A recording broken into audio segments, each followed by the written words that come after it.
Լսելով բղավոցներ վերի հարկից, նա թաքնվում է պահարանում ականատես լինում հարսնացուի, սեփական մորը նվաստացնելու տեսարանին, վերաբերվելով հարսանիքին որպես հասարակ սոցիալական գործարք։ Երբ նա փորձում է դուրս գալ, աղախինը կանգնեցնում է նրան լուրջ ժեստով, ասես ասում է. «Դեռ չէ»։ Այդ պահին նա հասկանում է, թե ով էր իրականում ճշմարտության կողմում, ով էր միշտ քողարկված սեփական տանը։ Ինքնաթիռը մեղմ ցնցումով վայրէջք կատարեց Զվարթնոց միջազգային օդանավակայանում։ Հելենա Ալբուքերքը ուղղեց անվտանգության գոտին, խորը շունչ քաշեց։ 5 տարի Փարիզում ապրելը Երանը վերածել էր հեռավոր հիշողության, գրեթե մեկ այլ կյանքի երազի։ Պատուհանից մոխրագույն երկինքն ու մոխրագույն քաղաքային բնապատկերը կարծես ողջունում էին նրան ամենահայկական ձով։ «Օրիորդ, արդեն կարող ենք իջնել», ասաց բորտուղեկ ցորթուհին, նրբորեն դիպչելով նրա ուսին։ Հելենան հասկացավ, որ ինքնաթիռի վերջին ուղորն էր։ Նա անշարժացել էր ոչ թե ճանապարհի հոգնածությունից, այլ վերադառնալու իմաստի ծանրությունից։ Ամեն քայլ դեպի սրահը նա զգում էր, թե ինչպես է սիրտը արագանում։ Հայաստանը ներկայացնում էր այն ամենը, ինչ նա թողել էր հետում, Ալբուքերկ ընտանիքը, հոր կողմից կառուցված բիզնես կայսրությունը, լռեցված սկանդալները, չբուժված զգացմունքային վերքերը։ Արդեն ժամանման տերմինալում նա նկատեց վարորդին, որը պահում էր իր անունով ցուցանակ։ Սեբաստյանի կերպարը, ով ավելի քան 20 տարի ընտանիքի աշխատակիցն էր, հիշեցում էր, որ որոշ բաներ երբեք չեն փոխվում։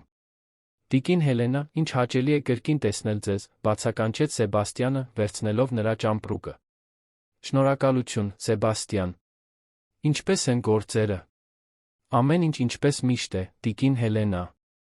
Մի քանի փոփոխություններ այստեղ ու այնտեղ, բայց էությունը մնում է նույնը»։ Ալբուքերկների առանձնատուն, կենտրոն թաղամաս գնալու ճանապարհին, Հելենան դիտում էր քաղաքը մեքենայի պատուհաններից։ Երանը փոխվել էր, նոր շենքեր, նոր պողոտաներ, բայց պահպանել էր այն քաոսային ինտենսիվությունը, որը միշտ բնորոշել էր նրան։ Ռադիոյով տնտեսական լուրեր էին հաղորդում Albuquerque Agronexios ընտանեկան ընկերության մասին, որը դարձել էր երկրի հացահատիկի ամենամեծ արտահանողը։ Արարատյան դաշտում հողերի ձեռքբերումից հետո Albuquerque Agronexios-ը 40%, ով ընդլայնել է իր ցանքատարածությունները, ամրապնդելով իր դիրքերը որպես շուկայի առաջատար։ Նախագահ Լուիզա Ալբուքերկը բացառիկ հարցազրույցում հայտարարել է, որ կայուն զարգացման ներդրումները կարող եք անջատել, խնդրում եմ, խնդրեց Հելենան։ Սեբաստյանը անմիջապես կատարեց։ Հետաց լռությունը լցված էր միայն երանյան երթեկության ձայնով։ Ալբուքերկների առանձնատունը վեր խոյացավ Ծառապատ փողոցի վերջում։ Էլեկտրոնային դարպասը բացվեց, բացահայտելով խնամքով մշակված այգին նեոդասական ոճի շինությունը, որը 3 սերունդ շարունակ ցուցադրում էր ընտանիքի ֆինանսական հզորությունը։ Գլխավոր մուտքի մոտ Հելենան տեսավ ծանոթ ստվեր։ Լուիզան, իր ավագ քույրը, սպասում էր ձեռքերը կրծքին ծալած մի արտահայտությամբ, որը խառնում էր անհանգստությունն ու թեթացումը։ Երկուսը մի պահ նայեցին միմյանց, նախքան փոխադարձաբար գրկախառնվելը, ինչը բնորոշ էր բարդ անցյալ ունեցող մարդկանց։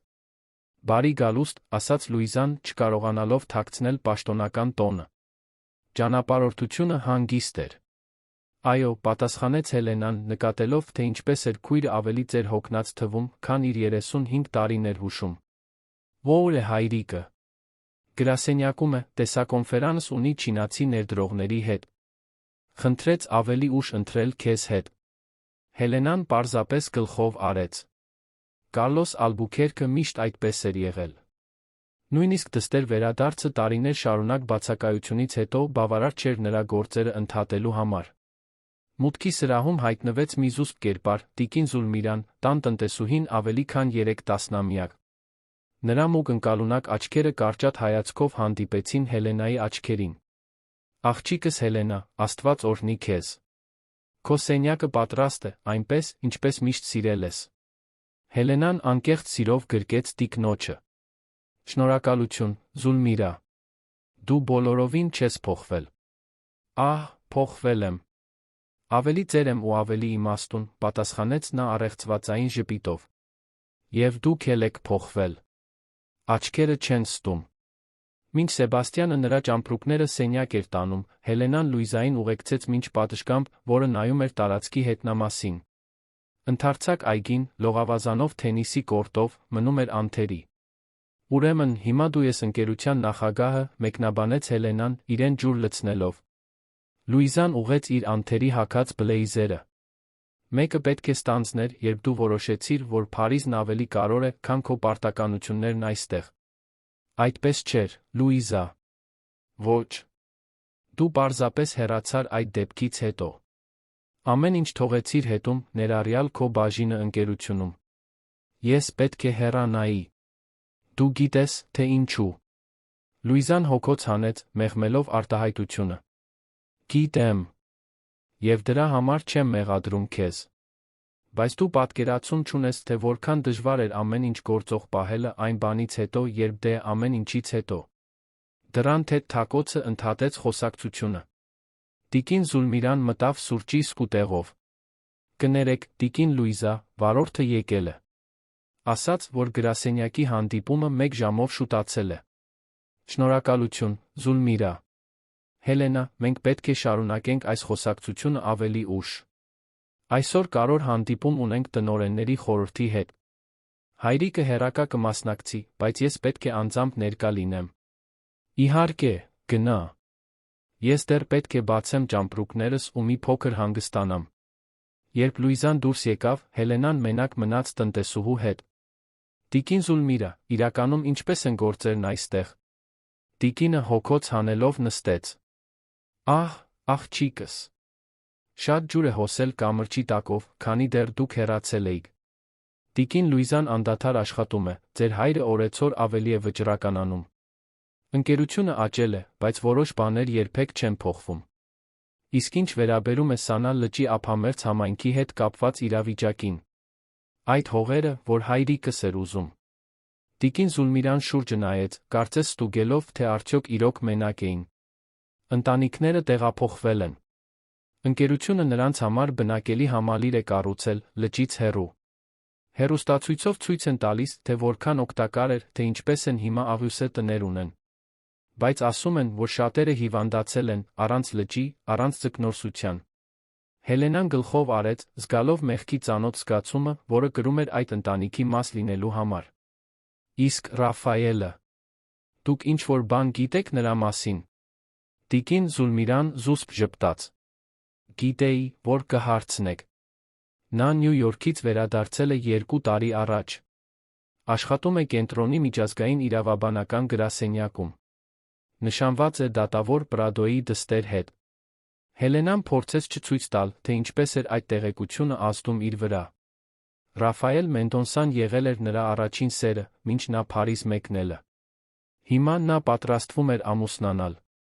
Ավելի լավ է, որ դուք հանգստանաք, շարունակեց Զուլմիրան, վեր կենալով։ Երեկոյան ձեր հայրը ցանկանում է ողջույնի ընթրիք կազմակերպել։ Կարևոր մարդիկ են գալիս։ Մենակ այն սենյակում, որը նա անձեռնմխելի էր պահել բոլոր այս տարիներին, Հելենան պատուհանից դիտում էր քաղաքը։ Երանի երկինքը սկսում էր մտնել, շենքերի առաջին լույսերը վառվում էին որպես քաղաքային։ Աստղեր։ Նա վերադարձել էր անցյալին դիմակայելու, անավարտ գործերը լուծելու համար։ Բայց հիմա, Ալբուքերկների առանձնատան իրականության առջ, նա վստահ չէր, թե արդյոք պատրաստ էր գալիքին։ Նրա հեռախոսը թրթռաց հաղորդագրությունից։ Անհայտ համարից էր։ Լսեցի, որ վերադարձել ես։ Պետք է խոսենք։ Կարոր է։ Ռաֆայել։ Նրա սիրտը սկսեց արագ բաբախել։ Նախքան նա կպատասխաներ, երկրորդ հաղորդագրությունը եկավ։ Հանդիպիր ինձ վաղը ժամը 10-ին Հաղթանակ զբոսայգում, ժամանակակից արվեստի թանգարանի մոտ։ Եկ մենակ։ Հելենան խորը շունչ քաշեց։ Երան վերադարձը դեռ նոր էր սկսվել, անցյալն արդեն թակում էր նրա դուռը, պահանջելով դիմակայություն։ Եթե այս պատմությունը հետաքրքրեց ձեզ, մի մոռացեք բաժանորդագրվել մեր ալիքին, ասեք մեզ, թե որ քաղաքից եք դիտում մեզ, մենք շարունակում ենք։ Խոստանում եմ, որ սա կլինի լավագույն պատմությունը, որ երբեք կլսեք ձեր կյանքում։ Albuquerque Agronexios-ի գրասենյակը զբաղեցնում էր հյուսիսային պողոտայի հայելապատ շենքի վերջին 5 հարկերը, Երանի ֆինանսական սիրտը։ Հելենան դիտում էր իր արտացոլանքը գլխավոր մուտքի ապակե դռների վրա, նախքան մետաղորսիչով անցնելը։ Ընտանիքի անունը ոսկե տառերով փայլում էր ընդունարանում, մինչդեռ հսկայական էկրանին ցուցադրվում էին կանաչապատ դաշտերի, ժպտացող աշխատողների ընկերության կողմից հովանավորվող սոցիալական նախագծերի պատկերներ։ Օրիորդ Ալբուքերկ, ինչ հաճելի անակնկալ է, բացականչեց ընդունարանի աշխատակցուհին։ Տիկին Լուիզան չի նշել, որ դուք այսօր կգաք։ Սա չպլանավորված այց է, պատասխանեց Հելենան, նկատելով, թե ինչպես էր իր ազգանունը բացում դռները։ Ուզում եմ շրջայց կատարել ընկերությունում, տեսնել, թե ինչ է փոխվել։ Իհարկե, ես կտրամադրեմ այցելուի կրծքանշան։ Հելենան անցավ 25 հրթարկի անթերի միջանցքներով, որտեղ գտնվում էր իրավաբանական բաժինը։ 5 տարվա ընթացքում ընկերությունը զգալիորեն աճել էր։ Նոր դեմքեր, նոր սենյակներ, նոր դեկորացիա։ Նրա հոր, Կարլոս Ալբուքերկի լուսանկարը դեռ գերիշխում էր գլխավոր սրահում, պատրիարքի անթերի հագնված պատկերը, իր բնորոշ ինքնավստահ ժպիտով, որն ավելին էր թաքցնում, քան բացահայտում։ Միջանցքով շրջվելիս Հելենան գրեթե բախվեց մի երիտասարդի, ով փաստաթղթերի կույտ էր տանում։ «Կներեք», ասաց նա, հավասարակշռելով թղթերը։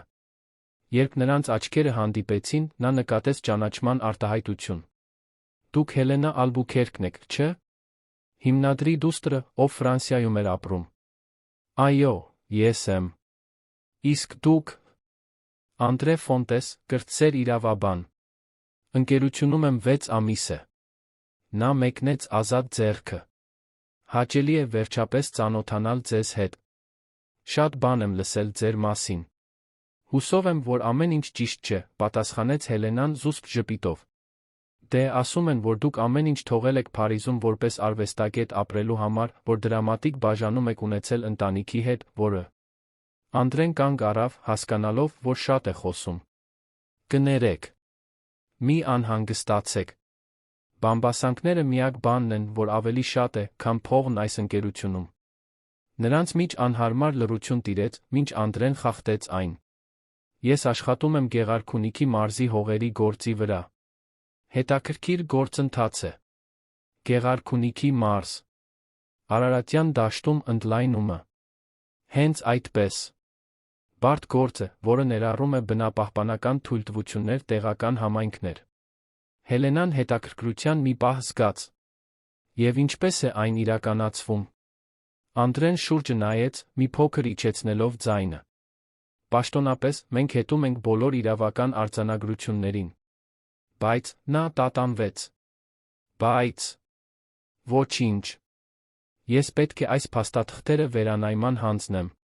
«Հաճելի էր ծանոթանալ ձեզ հետ, օրիորդ Ալբուքերկ»։ Անդրեն արագ հեռացավ, Հելենային թողնելով շփոթված։ Այդ երիտասարդ իրավաբանում ինչ-որ բան կար, անհանգստություն, անհարմար զգացում այն բանի հետ կապված, ինչ նա տեսել կամ հայտնաբերել էր։ Հելենան շարունակեց իր ուսումնասիրությունը մինչ Լուիզայի գրասենյակ։ Քարտուղարը տեղեկացրեց, որ քույրը հանդիպման մեջ է, բայց Հելենան պնդեց սպասել։ Սպասելիս նա թերթեց մի քանի ամսագիր գյուղատնտեսության մասին, որոնք Ալբուքերկին առանձնացնում էին որպես կանաչ ընկերության կայուն ընտանեկան բիզնեսի օրինակ։ Իրոնիան շոշափելի էր։ 20 րոպե անց գրասենյակի դուռը բացվեց։ Լուիզան դուրս եկավ, երկու լուրջ տեսք ունեցող ղեկավարների ուղեկցությամբ։ «Հելենա, ի՞նչ ես անում այստեղ»։ «Եկել եմ տեսնելու այն կայսրությունը, որը հիմա ղեկավարում ես», պատասխանեց նա ավելի թեթ տոնով, քան զգում էր։ Լուիզան ազատեց ղեկավարներին, քույրերին հրավիրեց ներս։ Գրասենյակը տպավորիչ էր, ընդարձակ, մինիմալիստական, քաղաքի համայնապատկերային տեսարանով։ Մի ամբողջ պատը ցուցադրում էր սոցիալական բնապահպանական պատասխանատվության մրցանակներ, հավաստագրեր։ Գեղեցիկ հավաքածու, մեկնաբանեց Հելենան, մատնացույց անելով մրցանակները։ Թանկ են արժեցել։ Լուիզան անտեսեց սադրանքը։ Ինչու՞։ Եկար առանց նախազգուշացնելու։ Կարող էիր պաշտոնական այց պլանավորել։ Եվ կորցնել հնարավորությունը տեսնելու, թե ինչպես են իրականում գործում։ Պաշտոնականությունները միշտ հիանալի են եղել այս ընտանիքում ճշմարտությունը թաքցնելու համար։ Լուիզան նստեց ապակե հսկայական սեղանի հետում։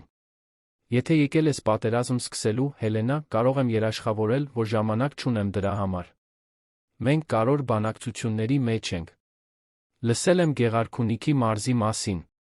Ավելի շատ հողեր, ավելի շատ ընդլայնում, ավելի շատ ազդեցություն։ Կայուն աճ, շտկեց Լուիզան։ Մենք ունենք բնապահպանական վերականգնման ծրագրեր, աջակցում ենք տեղական համայնքներին, հետում ենք բոլոր կանոնակարգերին։ Ինչպես Սանի ափին գտնվող գյուղում։ Ինչպես Սանալ լճի ափամերձ համայնքի դեպքում։ Լուիզայի արտահայտությունը կոշտացավ։ Դա տարիներ առաջ էր, Հելենա։ Գործելավոճերը փոխվել են։ Ես փոխվել եմ։ Իսկ հայրիկը։ Նա փոխվել է։ Ծանր լռություն տիրեց նրանց միջ։ Լուիզան շեղեց հայացքը։ Դու գիտես, թե ինչպիսին է նա։ Բայց հիմա ես եմ ղեկավարում ընկերությունը։ Ես եմ վերջնական որոշումները կայացնում։ Դրանում վստահ ես։ Նախքան Լուիզան կպատասխաներ, նրա հեռախոսը զանգեց։ Նա պատասխանեց մի արտահայտությամբ, որը արագորեն վերածվեց անհանգստության։ Հասկանում եմ։ 15 րոպեից այնտեղ կլինեմ։ Անջատելով հեռախոսը, Լուիզան սկսեց փաստաթղթեր հավաքել։ Արտակարգ իրավիճակ ունեմ։ Տանը կխոսենք։ Ինչ է պատահել։ Ոչինչ, ինչը պետք է անհանգստացնի քեզ։ Դու այլս այս ընկերության մաս չես, հիշում ես։ Բառերը Հելենային հարվածեցին ապտակի նման, բայց նա պահպանեց հանգստությունը։ Ես դեռ Ալբուքերկ եմ։ Ինչն ազդում է ընկերության վրա, ազդում է մեր անվան վրա, ուզեմ թե չուզեմ։ Հաջորդ առավոտ, ուղիղ ժամը 10-ին, Հելենան քայլում էր հաղթանակ զբոսայգու ծառուղիներով։ Երկինքը զարմանալիորեն կապույտ էր երանյան առավոտվա համար, զբոսայգին եռում էր ակտիվությունից, վազորդներ, ընտանիքներ, զբոսաշրջիկներ, որոնք լուսանկարում էին մոդեռնիստական ճարտարապետությունը։ Ժամանակակից արվեստի թանգարանի մոտ նա նկատեց ծանոթ կերպար։ Ռաֆայել Մենդոնսան, ավելի հասուն, քան իր հիշողություններում, բայց դեռ նույն լրջության զուսպ հմայքի օդով, որը նրան գերել էր տարիներ առաջ։ Հելենա, ասաց նա պարզապես, երբ նա մոտեցավ։ Ռաֆայել։ Նրանք մի քանի վայրկյան լռեցին, կլանելով միմյանց ներկայությունը տարիներ անց։ Դու տարբեր ես, վերջապես մեկնաբանեց նա։ Փարիզը դա է անում մարդկանց հետ, պատասխանեց Հելենան։ Իսկ դու։ Լսել եմ, որ նշանված ես։ Ռաֆայելը անհարմար թվաց։ Այո, Վանեսա Պրադոյի հետ։ Դատավորի դուստրը։ Հարմար է։ Դա այն չէ, ինչ դու մտածում ես, հակադարձեց նա։ Դա հարմարության պայմանավորվածություն չէր։ Դա բնականորեն տեղի ունեցավ։ Ինչպես այն ամենը, ինչը ներառում է երանի հզոր ընտանիքները, չէ՞։ Ամեն ինչ տեղի է ունենում բնականորեն։ Ռաֆայելը հոգոց հանեց։ Ես քեզ այստեղ չեմ կանչել, իմ անձնական կյանքը քննարկելու համար։ Դա քո հոր, քո ընտանիքի մասին է։ Ընկերության։ Լուրջ տոնը զգուշացրեց Հելենային։ Ինչ կա նրանց հետ։ Ես գործ եմ հետաքննում։ Պաշտոնապես ես աշխատում եմ Mendon Associates գրասենյակում, բայց նա համագործակցում եմ դատախազության հատուկ խմբի հետ, որը հետաքննում է բնապահպանական հանցագործություններ, կորպորատիվ կոռուպցիա։ Հելենան ցրտ զգաց ողնաշարում։ Եվ Ալբուքերկը թիրախում է։ Ռաֆայելը գլխով արեց։ Կան լուրջ անկանոնությունների ապացույցներ Արարատյան դաշտի հողերի լիցենզավորման գործընթացներում։ Կեղծված փաստաթղթեր, կեղծված ազդեցության ուսումնասիրություններ, սպառնալիքներով լրացված բնիկ համայնքներ։ Ինչու։ Ես դա ինձ պատմում։ Ես Ալբուքերկ եմ, հիշում ես։ Որովհետև դու միշտ տարբեր ես եղել։ Որովհետև դու հեռացել ես հենց այն ժամանակ, երբ հասկացել ես, որ ինչ-որ բան այն չէ այդ ընկերությունում։ Եվ որովհետև նա տատանվեց, որովհետև ես վստահում եմ քեզ։ Հելենան զգաց այդ վստահության ծանրությունը։ Ինչ ես ուզում, որ անեմ։ Դեռ ոչինչ։ Պարզապես աչքերդ ականջներդ բաց պահիր։ Եթե ինչ-որ կարևոր բան գտնես, տեղյակ պահիր ինձ։ Մենք ամուր գործ ենք կազմում, բայց մեզ կոնկրետ ապացույցներ են պետք։ Իմ քույրը պնդում է, որ փոխել է ընկերության գործելավոճը։ Որ հիմա այլ է։ Ռաֆայելը թերահավատորեն ժպտաց։ Լուիզան կարող է լավ մտադրություններ ունենալ, բայց քո հայրը դեռ վերահսկում է ամեն ինչ կուլիսներից։ Դու գիտես, թե ինչպես է գործում Կարլոս Ալբուքերկը։ Հելենան գիտեր։ Նրա հայրը միշտ վարպետ էր եղել արտաքին տեսք կառուցելու, կասկածելի գործողությունների համար օրինականության ճակատ ստեղծելու մեջ։ Բնածին մանիպուլյատոր, ով ճիշտ գիտեր, թե ում գնել, ում ճնշել, ում հեռացնել իր ճանապարհից։ Պետք է գնամ, ասաց Ռաֆայելը, ժամացույցին նայելով։ Հանդիպում ունեմ։ Բայց կապի մեջ կլինենք։ Երբ նա շրջվեց հեռանալու, Հելենան կանչեց նրան. «Ռաֆայել, երջանիկ ես»։ Նրա հետ, քո կյանքի հետ։ Նա մի պահ կանգ առավ, առանց ամբողջությամբ շրջվելու։ Երբեմն մեր կայացրած ընտրությունները երջանկության մասին չեն, Հելենա։ Դրանք գոյատման մասին են։ Մինչ նա դիտում էր, թե ինչպես է նա հեռանում, Հելենան զգաց, որ վերադարձել է ոչ միայն երան, այլ ստերի, իշխանության գաղտնիքների լաբիրինթոս, որից երբեք չէր կարողացել իսկապես փախչել։ Պրադոների առանձնատունը, որը գտնվում էր Դիլիջանի էլիտար թաղամասում, շքեղություն էր արտահայտում իր ճարտարապետական յուրաքանչյուր դետալով։ Ռաֆայել Մենդոնսան ուղղեց փողկապի հանգույցը, նախքան զանգակը սեղմելը։ Թե նա 1 տարուց ավելի էր, ինչ հաճախում էր այդ տուն, այնուամենայնիվ իրեն այնտեղ հարմար չէր զգում։ Միգուցե դա շռայլ ճարտարապետությունն էր, կամ միգուցե այն ծանրությունը, որը ներկայացնում էր այդ տունը։ Նրա դաշինքը Երանի դատական համակարգի ամենաազդեցիկ ընտանիքներից մեկի հետ։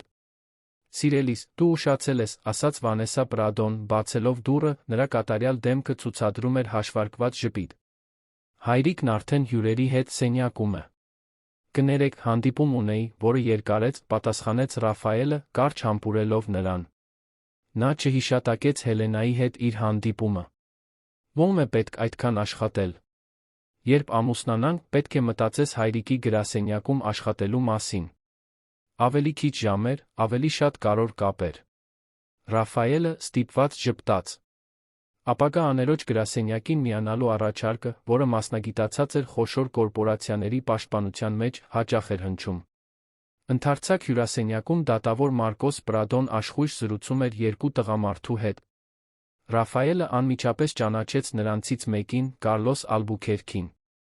Ալբուքերկ ընտանիքի պատրիարքը անթերի հագնված էր, իշխանության այն աուրայով, որը միշտ շրջապատում էր նրան։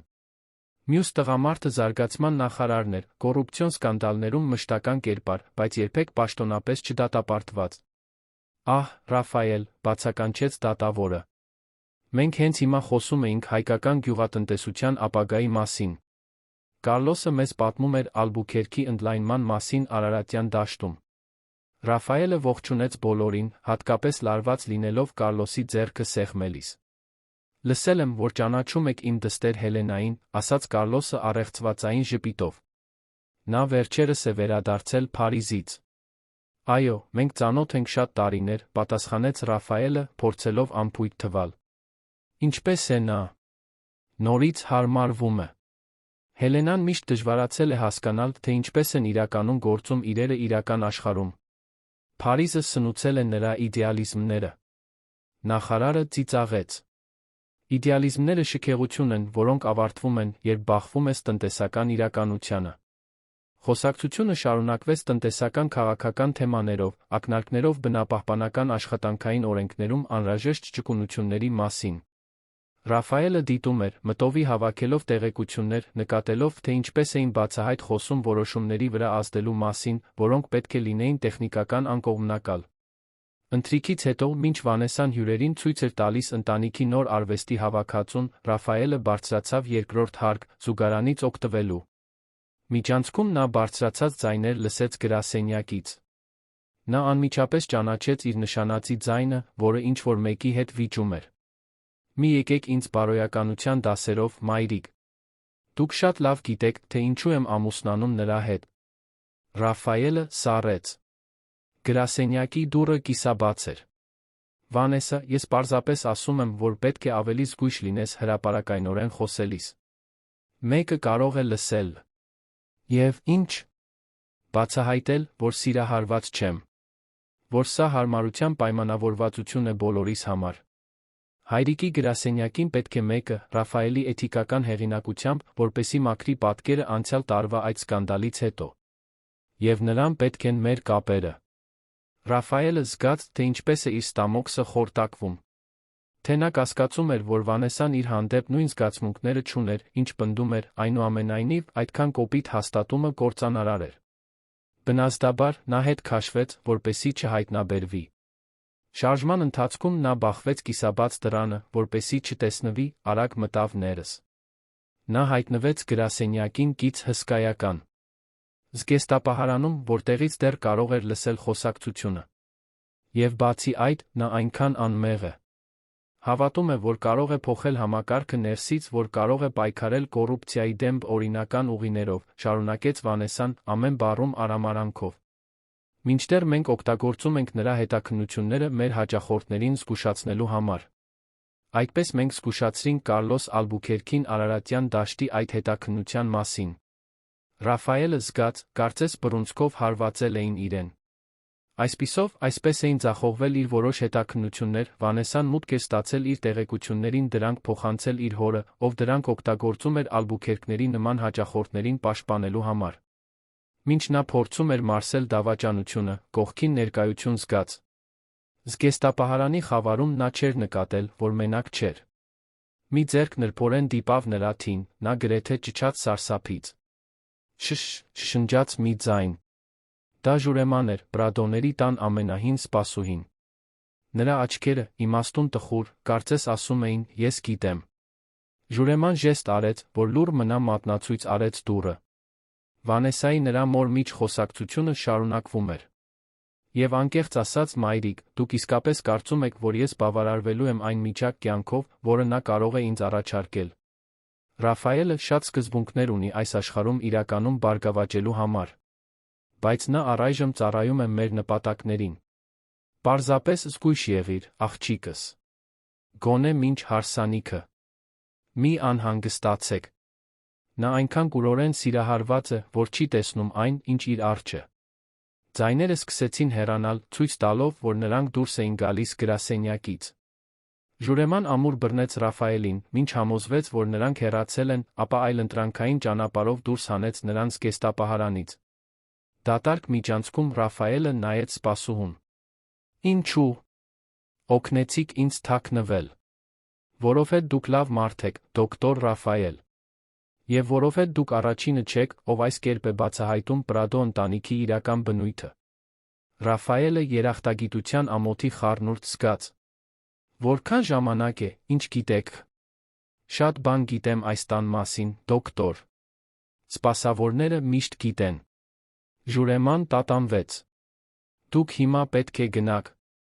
Ասեք, որ աշխատանքից շտապ զանգ եք ստացել։ Հաջորդ օրը Հելենան նախաճաշում էր Ալբուքերքի առանձնատան պատշգամբում, երբ տիկին Զուլմիրան մոտեցավ անհանգիստ արտահայտությամբ։ Տիկին Հելենա, ձեր հայրը ցանկանում է տեսնել ձեզ իր գրասենյակում։ Այսքան վաղ։ Պետք է կարոր լինի։ Նա հենց նոր զանգ ստացավ։ Խռովված էր թվում։ Կարլոս Ալբուքերքի գրասենյակը իշխանության սրբավայր էր։ Մուգ փայտե վահանակներ, երբեք չկարդացված գրքեր, լուսանկարներ քաղաքական գործիչների ազդեցիկ գործարարների հետ։ Պատրիարքը կանգնած էր, պատուհանից դիտում էր այգին, երբ Հելենան մտավ։ Դու երեկ հանդիպել ես Ռաֆայել Մենդոնսայի հետ։ Դա հարց չէր, այլ հաստատում։ Հելենան պահպանեց հանգստությունը։ Այո։ Մենք հին ընկերներ ենք։ Կարլոսը շրջվեց, նրա սառը աչքերը վերլուծում էին դստերին։ Ընկերներ։ Այդպես ես անվանում։ Ինչ էր ուզում նա։ Պարզապես զրուցել, հայրիկ։ Նորից հանդիպել տարիներ անց։ Հելենա, մի թերագնահատիր ինձ։ Ես գիտեմ, որ Ռաֆայելը ներգրավված է մեր ընկերության դեմ հետաքննության մեջ։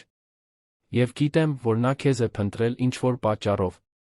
Ինչպես կարող եք այդքան վստահ լինել։ Հոր շուրթերին ինքնահավան ժպիտ հայտնվեց։ Այս քաղաքում ոչինչ տեղի չի ունենում առանց իմ իմացության։ Հատկապես, երբ դա վերաբերում է իմ ընտանիքին կամ իմ բիզնեսին։ Հելենան սարսուռ զգաց։ Ինչ եք ուզում ինձնից, ուրեմն։ Ես ուզում եմ իմանալ, թե որտեղ է քո հավատարմությունը։ Դու Ալբուքերք ես, նույնիսկ եթե փորձել ես փախչել դրանից վերջին տարիներին։ Այն կայսրությունը, որը ես կառուցել եմ, մի օր քոնը Լուիզայինը կլինի։ Մի կայսրություն, որը կառուցված է ինչի վրա, հայրիկ։ Տեղահանված համայնքների վրա։ Աղտոտված գետերի վրա։ Գնված դատավորների վրա։ Կարլոսը չսասանվեց։ Կառուցված է ռեալիզմի վրա, Հելենա։ Աշխարհը չի գործում գեղեցիկ իդեալներով։ Այն գործում է իշխանությամբ ազդեցությամբ։ Այն ամենը, ինչ ես արել եմ, եղել է այս ընտանիքին միշտ վերում պահելու համար։ Ում հաշվին։ Առաջընթացը միշտ գին ունի։ Մեկը վճարում է, մեկը շահում։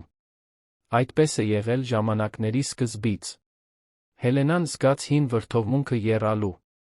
Դրա համար էր, որ նա տարիներ առաջ հեռացել էր իր հոր անկարողությունը տեսնելու իր գործողությունների մարդկային բնապահպանական ազդեցությունը։ Կարլոս Ալբուքերքի համար ամեն ինչ թվերով էր ֆինանսական հաշվետվություններում։ Ինչ է տեղի ունեցել Գեղարքունիքի մարզում, հայրիկ։ Ինչպիսի առաջընթաց եք այնտեղ խթանում։ Կարլոսը նեղացրեց աչքերը։ Տեսնում եմ, որ քո ընկերն արդեն շատ է խոսել։ Զգույշ եղիր, Հելենա։ Դու մեկ անգամ ընտրել ես հեռանալ այս ընտանիքից։ Հիմա, երբ վերադարձել ես, պետք է որոշես, թե որ կողմում ես։ Չգիտեի, որ պետք է կողմեր ընտրել սեփական ընտանիքի ներսում։ Միշտ կողմեր կան, աղջիկս։ Միշտ։ Մինչդեռ Արաբկիր թաղամասում գտնվող իր համեստ բնակարանում Ռաֆայելը նայում էր հեռախոսին։ Պետք էր զանգահարել Վանեսային, չեղարկել այդ երեկոյի ընթրիքը, ժամանակ շահել Մարսելու համար այն, ինչ հայտնաբերել էր։ Բայց նախ կար մեկ այլ ավելի շտապ զանգ կատարելու համար։ Դողացող ձեռքերով նա համար հավաքեց։ Հելենա, կարող ենք նորից հանդիպել։ Ինչ-որ բան է պատահել, որը դու պետք է իմանաս։ Ինչի՞ մասին։ Այն մասին, թե ինչպես է քո հայրը միշտ մեկ քայլ առաջ լինում հետաքննություններից։ Երեկ ինչ-որ բան հայտնաբերեցի, որն ամեն ինչ փոխում է։ Կաֆե Ֆլորեստան, որը գտնվում էր Կասկադի մոտակայքի փողոցի Ծառապատ փողոցում, հայտնի էր իր զուսպ մթնոլորտով ինտելեկտուալ հաճախորդներով։ Հելենան ընտրեց մի սեղան հետում, մասամբ թաքնված դեկորատիվ բույսերով։ Պատուհանից նա դիտում էր մանր անձրը, որը թափվում էր երանի վրա, ստեղծելով մոխրագույն շղարշ քաղաքի վրա։ Ռաֆայելը եկավ 20 րոպե ուշացումով, ակնհայտորեն լարված։ Կներեք ուշացման համար, ասաց նա նստելով։ Պետք է համոզվեի, որ ինձ չեն հետում։ Հետո ունում են։ Սա լուրջ է։ Ավելի լուրջ, քան կարող ես պատկերացնել։ Նա իջեցրեց ձայնը։ Երեկ հայտնաբերեցի, որ Վանեսան մուտք է ստացել իմ հետաքննությունների մասին տեղեկություններին դրանք փոխանցել իր հորը, ով իր հերթին զգուշացնում է իր հաճախորդներին, ներառյալ քո ընտանիքին։ Հելենան կլանեց տեղեկությունը, ցնցումի հին կասկածների հաստատման խառնուրդով։ Ուրեմն, այսպես է իմ հայրը միշտ ամեն ինչ իմանում, նախքան որևէ բան բացահայտվելը։ Հենց այդպես։ Եվ էլ ավելին կա։ Ռաֆայելը տատանվեց, ակնհայտորեն անհանգիստ։ Ես լսեցի Վանեսային խոստովանելիս, որ մեր նշանադրությունը պարզապես հարմարության պայմանավորվածություն է։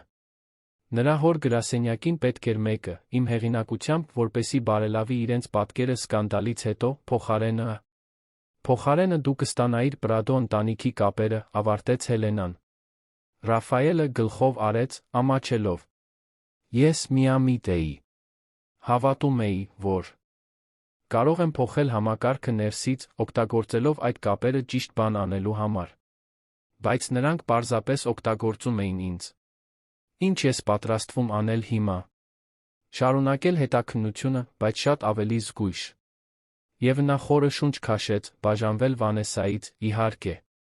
Հելենան անսպասելի թեթացում զգաց, որն անմիջապես ճնշեց։ Անձնական զգացմունքների ժամանակը չէր։ Իմ հայրը այսօր առավոտյան դիմակայեց ինձ, բացահայտեց նա։ Նա գիտի, որ մենք երեք հանդիպել ենք։ Ամենուր աղբյուրներ ունի։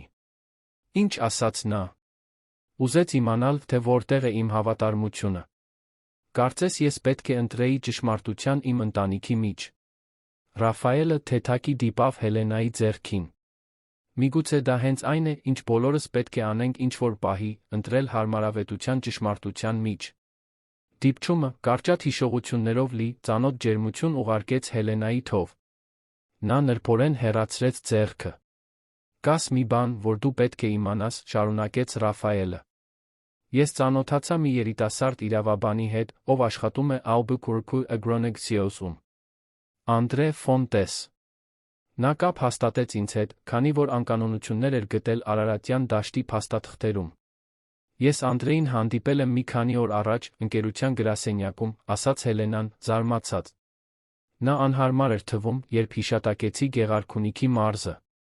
Անդրեն հայտնաբերել է, որ Ալբուքերկի կողմից ներկայացված բնապահպանական ազդեցության ուսումնասիրությունների փաստաթղթերը կեղծվել են։ Մշտական պահպանության տարածքները վերածվել են քարտեզների վրա, թույլ տալու համար ավելի մեծ գյուղատնտեսական շահագործում։ Եվ կան նշաններ, որ պաշտոնապես չգրանցված բնիկ համայնքները պարզապես անտեսվել են զեկույցներում։ Հելենան կծկում զգաց ստամոքսում։ Իսկ Լուիզան։ Իմ քույրը ստորագրել է այդ փաստաթղթերը։ Ռաֆայելը տատանվեց։ Անդրեի խոսքերով Լուիզան հավանաբար խաբվել է։ Բնօրինակ կեղծված փաստաթղթերը գրեթե նույնական են։ Փոփոխությունները նուրբ են, տեխնիկական մանրամասներ, որոնք միայն մասնագետները կնկատեին։ Ուրեմն, ով է կատարել փոփոխությունները։ Ամեն ինչ ցույց է տալիս, որ դա Ռենատո Վասկոնսելոսն էր, իրավաբանական տնօրենը, ձեր հոր անմիջական հրամաններով։ Հելենան շփեց քունքերը, փորձելով մարսել բոլոր տեղեկությունները։ Մեզ կոնկրետ ապացույցներ են պետք, Ռաֆայել։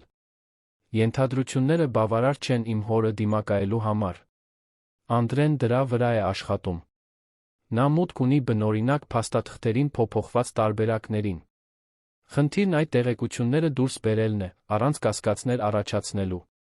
Ես կարող եմ օգնել, վճռականորեն ասաց Հելենան։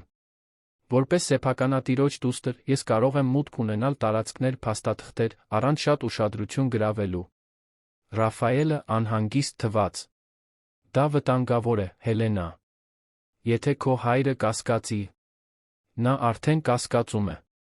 Բայց չեմ հավատում, որ նա ինչ-որ բան կանի սեփական դստեր դեմ։ Ռաֆայելի հայացքը ասում էր, որ նա այդ վստահությունը չէր կիսում։ Այդ գիշեր Ալբուքերկի առանձնատունը լուսավորված էր աշխույժ։ Կարլոսը ընթրիք էր կազմակերպել չինացի պոտենցիալ ներդրողներին ընդունելու համար, ովքեր հետաքրքրված էին Արարատյան դաշտում ընկերության ընդլայնումը ֆինանսավորելով։ Երանի գործարար աշխարհի վերնախավը կարևոր քաղաքական գործիչները շրջում էին սրահներում, իշխանության ազդեցության ցուցադրումով, ինչը այնքան բնորոշ էր Ալբուքերկներին։ Հելենան ամեն ինչ դիտում էր աստիճանների վերի զուսպ անկյունից։ Էլեգանտ հագնված, բայց առանց այն շռայլությունների, որոնք բնորոշ էին ներկա մյուս կանանց, նա իրեն օտար էր զգում սեփական տանը։ Նա ճանաչեց կոռուպցիոն սկանդալներում հիշատակված քաղաքական գործիչների, ոչ էթիկական գործելավոճով հայտնի գործարարների խոշոր կորպորացիաներին բարենպաստ հակասական որոշումներով դատավորների։ Տպավորիչ է, չէ՞։ Լուիզայի ձայնը հնչեց նրա կողքին։ Հայրիկը գիտի, թե ինչպես հավաքել ճիշտ մարդկանց։ Եթե ճիշտ ասելով նկատի ունես գնվող, ապա այո, պատասխանեց Հելենան։ Լուիզան հոգոց հանեց։ Դու դեռ աշխարհս սպիտակ ես տեսնում, Հելենա։ Բիզնեսն այդպես չի գործում։ Էթիկան պետք է լինի անբանակցելի, անկախ ոլորտից։ Հեշտ է ասել, երբ Փարիզում ես նկարում հեռու հազարավոր աշխատատեղեր պահելու միլիարդավոր դոլարների ընկերություն գործարկելու ճնշումներից։ Հելենան նայեց քրոջը։ Ինչ է քեզ հետ պատահել, Լուիզա։ Հիշում ես, երբ մենք նույն գործերն էինք պաշտպանում։ Երբ դու ինքդ էիր քննադատում հայրիկի որոշ գործելավոճեր։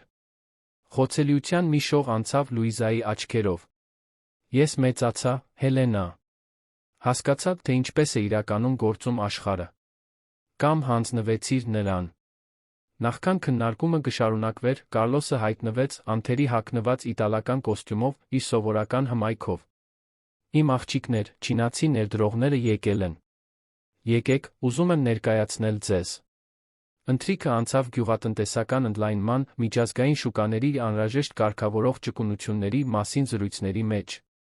Հելենան դիտում էր, թե ինչպես էր իր հայրը վարպետորեն մանիպուլյացիա անում խոսակցությունը, Albuquerque Agronexios-ը ներկայացնելով որպես կայուն էթիկապես պատասխանատու ընկերության մոդել։ Աղանդերի կեսին Կարլոսը վեր կացավ, կենաց ասելու. Այսօր մենք նշում ենք Ալբուքերկի համար նոր դարաշրջանի սկիզբը։ Մեր չինացի գործընկերների ներդրումներով մենք առաջիկա 3 տարիներին 50% ով կընդլայնենք մեր արտադրությունը Արարատյան դաշտում, ամրապնդելով մեր դիրքերը որպես Լատինական Ամերիկայի հացահատիկի ամենամեծ արտահանողը։ Եռանդուն ծափահարություններ լցրին սենյակը։ Կարլոսը շարունակեց. Շուտով մենք կստորագրենք վերջնական համաձայնագիրը, որը թույլ կտա տարածաշրջանում ավելի քան 100,000 հեկտարի կայուն զարգացում, ստեղծելով աշխատատեղեր զարգացում Հայաստանի համար, միշտ հարգելով շրջակա միջավայրը տեղական համայնքները։ Հելենան նկատեց ներկա քաղաքական գործիչների դեմքերի բավարարված հայացքը։ Ավելի շատ հողեր, ավելի շատ փող, ավելի շատ իշխանություն։ Ցիկլը շարունակվում էր։ Կենացից հետո, մինչ հյուրերը ցրվում էին սրահում, Հելենան նկատեց տիկին Զուլմիրայի լուռ ներկայությունը, որը դիտում էր ամեն ինչ անկյունից։ Տնտեսուհին անհանգիստ հայացք ուներ, տարբերվող իր սովորական զուսպ վարքից։ Զուլմիրա, ամեն ինչ լավ է, հարցրեց Հելենան, մոտենալով։ Տիկինը շուրջը նայեց, համոզվելով, որ ոչ ոք ուշադրություն չի դարձնում իրենց վրա։ Տիկին Հելենա, կա մի բան, որ դուք պետք է իմանաք։ Դա երեկվա տնօրենների խորհրդի հանդիպման մասին է։ Ինչ է պատահել։ Ձեր հայրը պարոն Ռենատո Վասկոնսելոսը վիճեցին մի փաստաթղթի շուրջ։ Ինչ-որ բան Գեղարքունիքի մարզի բնիկ հողերի մասին, որոնք պաշտոնական զեկույցներում չէին։ Հելենան սարսուռ զգաց։ Դա հենց այն էր, ինչ Ռաֆայելը նշել էր։ Ինչպես գիտեք դա, Զուլմիրա։ Ես սուրճ էի մատուցում գիծ սենյակում։ Դուռը կիսաբաց էր, նրանք չնկատեցին իմ ներկայությունը։ Եվ էլ ինչ լսեցիք։ Ձեր հայրը նշեց, որ համաձայնագրի ստորագրումը պետք է տեղի ունենա նախքան որոշակի տեղեկությունների բացահայտվելը։ Եվ ասաց, որ տիկին Լուիզան չպետք է իմանա որոշ փոփոխությունների մասին փաստաթղթերում։ Սա հաստատում էր Ռաֆայելի կասկածները։ Լուիզային մութում էին պահում որոշ կասկածելի գործողությունների մասին։ Այդ պահին առանձնատանը բարձր ազդանշան հնչեց։ Արտակարգ լույսերը սկսեցին թարթել, ավտոմատ ձայնը հայտարարեց. Ուշադրություն։ Գազի արտահոսք է հայտնաբերվել։ Խնդրում ենք դուրս գալ արտակարգ ելքերով կանոնակարգված ծով։ Անմիջապես խուճապ տիրեց հյուրերին։ Կարլոսը անվտանգության աշխատակիցները փորձում էին կազմակերպել տարանումը, մինչդեռ Հելենան շփոթված դիտում էր տեսարանը։ Այդպիսի առանձնատները հազվադեպ էին գազատար օգտագործում որևէ բանի համար։ Շփոթության մեջ նա զգաց, որ Զուլմիրան քաշում է իր թ. Եկեք ինձ հետ, տիկին Հելենա։ Հիմա։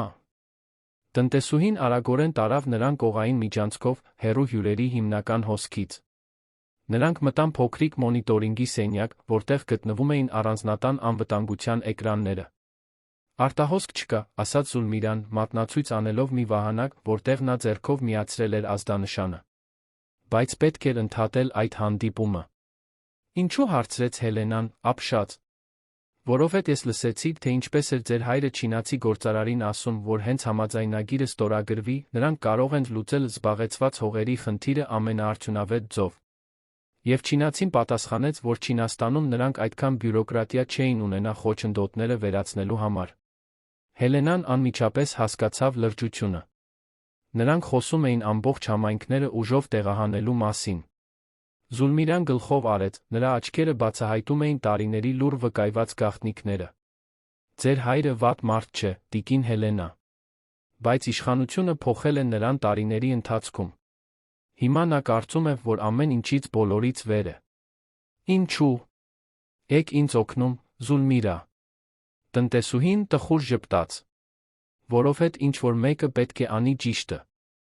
Եվ որովհետև ես տեսա, թե ինչպես եք մեծացել արդար սրտով։ Ինչպես ձեր մայրը։ Մոր հիշատակումը, ով մահացել էր ավելի քան 15 տարի առաջ, խորապես հուզեց Հելենային։ Զուլմիրան եղել էր նրա կյանքի միակ մշտական մայրական կերպարը կորստից հետո։ Ինչ ենք անում հիմա, հարցրեց Հելենան։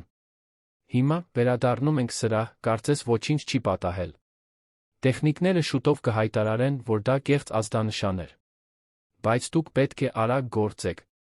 Համաձայնագիրը կստորագրվի 3 օրից Albuquerque Agronexios-ի 40-ամյակի տոնակատարության ժամանակ։ Անդրե Ֆոնտեսի գրասենյակը, որը գտնվում էր Albuquerque Agronexios-ի գրասենյակի ստորին հարկում, փոքր էր ֆունկցիոնալ։ Արարատյան դաշտի քարտեզները ծածկում էին մի ամբողջ պատը, գունավոր նշումներով, որոնք ցույց էին տալիս մշակության տարածքներ, օրինական արգելոցներ, վիճելի գոտիներ։ Հելենան ուշադրությամբ դիտում էր մանրամասները, մինչ Անդրեն զգուշությամբ փակում էր դուռը։ Մենք պետք է արագ լինենք, ասաց նա, ստուգելով, թե արդյոք մոտակայքում որևէ մեկը չկա։ Միջանցքի տեսախցիկները 3 րոպեանոց կույր կետ ունեն համակարգի ավտոմատ պահուստավորման ժամանակ։ Դա տեղի է ունենում ամեն օր ժամը 17:15-ին։ Որքան ժամանակ ունենք։ Անդրեն նայեց ժամացույցին։ 2 րոպե 17 վայրկյան։ Նա արագորեն մուտք գործեց մի պահարան, որը քողարկված էր որպես սովորական արխիվ, հանեց մի թղթապանակ։ Ահա Գեղարքունիքի մարզի հյուսիսային տարածքի բնապահպանական ազդեցության ուսումնասիրության բնօրինակ փաստաթղթերը։ Եվ սրանք, շարունակեց նա, վերցնելով մեկ այլ թղթապանակ, փոփոխված փաստաթղթերն են, որոնք ներկայացվել են կարգավորող մարմիններին։ Հելենան արագ համեմատեց քարտեզները։ Տարբերությունները նուրբ էին, բայց զգալի։ Մշտական պահպանության տարածքները կրճատվել էին, երկրորդական ջրային հոսքերը վերացվել էին, չգրանցված ավանդական բնակության տարածք նշված շրջանը պարզապես անհետացել էր պաշտոնական տարբերակում։ Իմ քույրը տեսել է այս փաստաթղթերը։ Միայն վերջնական, արդեն փոփոխված տարբերակը։ Դոկտոր Լուիզան շատ է վստահում իրավաբանական տնօրենին։ Նա ստորագրում է այն, ինչ նա խորհուրդ է տալիս։ Հելենան աննկատ լուսանկարեց 2 փաստաթղթերը իր բջջային հեռախոսով։ 30 վայրկյան, զգուշացրեց Անդրեն։ Կա այլ ապացույց, որը կարող ենք օգտագործել։ Այո։ Ես հայտնաբերել եմ էլեկտրոնային նամակներ ձեր հոր Գեղարքունիքի մարզի բնապահպանության քարտուղարի միջ, որոնք քննարկում էին լիցենզավորման գործընթացը արագացնելու մասին։ Կան նա կասկածելի փոխանցումների գրանցումներ դեպի մի բնապահպանական խորհրդատվական ընկերություն, որը ստորագրել է տեխնիկական եզրակացությունները։ Միջանցքում քայլերի ձայնը զգուշացրեց երկուսին էլ։ Անդրեն արագորեն փաստաթղթերը պահեց պահարանում, մինչ Հելենան ծածնում էր, թե վերլուծում է պատի քարտեզները։ Դուռը բացվեց, Ռենատո Վասկոնսելոսը, իրավաբանական տնօրենը, ներս մտավ կասկածելի արտահայտությամբ։ Հելենա, չգիտեի, որ այսօր ընկերությունում ես։ Ռենատո, որքան ժամանակ է, պատասխանեց նա ստիպված ժպիտով։ Եկա ավելի լավ ծանոթանալու Արարատյան դաշտի նախագծին։ Անդրեն բարեհաճորեն բացատրում է մանրամասները։ Ռենատոն, միջին տարիքի տղամարդը հաշվարկող աչքերով, վերլուծեց իրավիճակը։ Հետաքրքիր է։ Չգիտեի, որ հիմա հետաքրքրված ես ընտանիքի բիզնեսով։ 5 տարի Փարիզում ինձ ստիպեցին ավելի շատ գնահատել իմ արմատները, պատասխանեց Հելենան նուրբ հեգնանքով։ Դե, այդ դեպքում ես ինքս կարող եմ ձեզ ներկայացնել ամբողջական նախագիծը։ Իմ գրասենյակում ունեմ բոլոր պաշտոնական փաստաթղթերը։ Շնորհակալ եմ, բայց Անդրեն արդեն օգնում է ինձ։ Չեմ ուզում խլել ձեր թանկարժեք ժամանակը։ Ռենատոն կասկածանքով նայեց Անդրեին։ Ֆոնտես, մենք պետք է վերանայենք հանրային լսումների փաստաթղթերը։ 10 րոպեից կգաք իմ գրասենյակ։ Երբ Ռենատոն դուրս եկավ, Անդրեն թեթացած հոգոց հանեց։ Նա ինչ-որ բանից կասկածում է։ Գրեթե վստահ եմ։ Պետք է ավելի զգույշ լինենք, համաձայնեց Հելենան։ Ռաֆայելն ինձ ասաց, որ դուք կապվել եք նրա հետ։ Ինչպես ծանոթացաք։ Իրավաբանական ֆակուլտետում։ Միշտ հիացել եմ նրա աշխատանքով բնապահպանական բնիկների գործերի հետ։ Անդրեն տատանվեց։ Երբ ընդունեցի այս աշխատանքը, հավատում էի, որ կարող եմ փոփոխություն կատարել ներսից։ Բայց շուտով հասկացա, որ Ալբուքերկը գործում է իր սեփական կանոններով։ Եվ ինչու։ Եք դեռ այստեղ։ Նույն պատճառով, ինչով դուք վերադարձաք Հայաստան, կարծում եմ։ Որոշ բաներ պետք է շտկվեն, ոչ թե անտեսվեն։ Հելենան անմիջապես կապ զգաց երիտասարդ իրավաբանի հետ։